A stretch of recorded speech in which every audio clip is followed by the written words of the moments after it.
I guess I grew up in a very artsy kind of family and was just always drawn to it from a really young age. Painting, drawing, watercolors. I would just paint mostly abstract is what I really got into in the beginning. And then it turned into imaginary worlds that I would paint, and I would kind of lose myself into that. And then over the years, I guess it evolved with who I was growing into. I moved to the West Island of Montreal and studied arts there.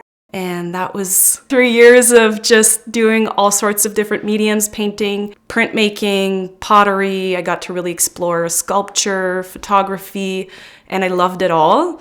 And painting is just always what stuck with me. It's always what's felt like home. I usually kind of have, I guess, like a vision of something that I want to paint. Like it'll just come to me. I'll see it in a dream, or it'll be like an epiphany kind of thing. Like often it happens when I'm outside, when I'm in nature, when I'm with really close friends, or, having a really good conversation with someone. And all of a sudden there's just all of these, it's almost like Tetris. Like it's just all of these little blocks that click together. And I see this visual that's representative of the conversation we're having, or just what I'm experiencing in that moment. It won't be specific in terms of exactly what I want it to look like, but I have this calling, I guess, of these are the colors that I want to work with. This is the kind of message that I want it to emanate, and I just work with that.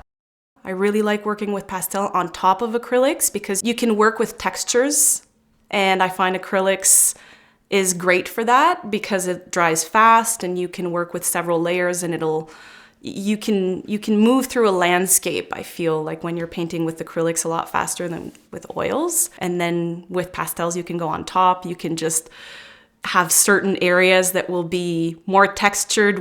I have papers too that I use, a lot of textured papers.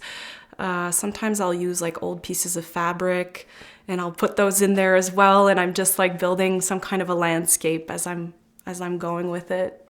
I don't get emotionally attached to paintings. I find it's really easy to kind of get lost in identifying yourself through your work and identifying maybe your value in your work too.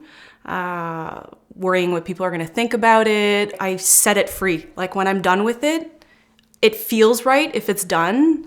If it's not done, sometimes I'll toss it for a year.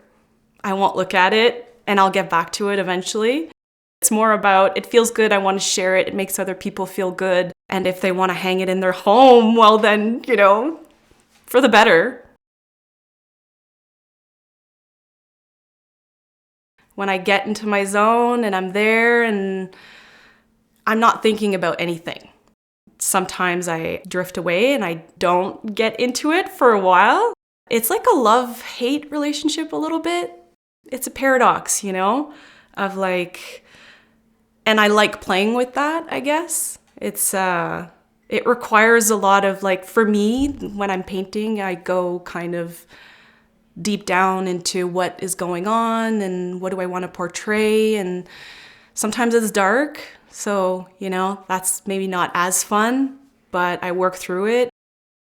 And I don't have a vision for making it my job or being able to live off of my work, because I feel as soon as I fall into that kind of optic of things, it doesn't feel natural. It doesn't feel organic to me anymore. It feels very stressful. And so for me, it's just something that I like to keep it light and get into it when I can, when I'm emotionally available for it, and then share it, right? Ultimately is just to share. And if it makes people feel good, it's amazing.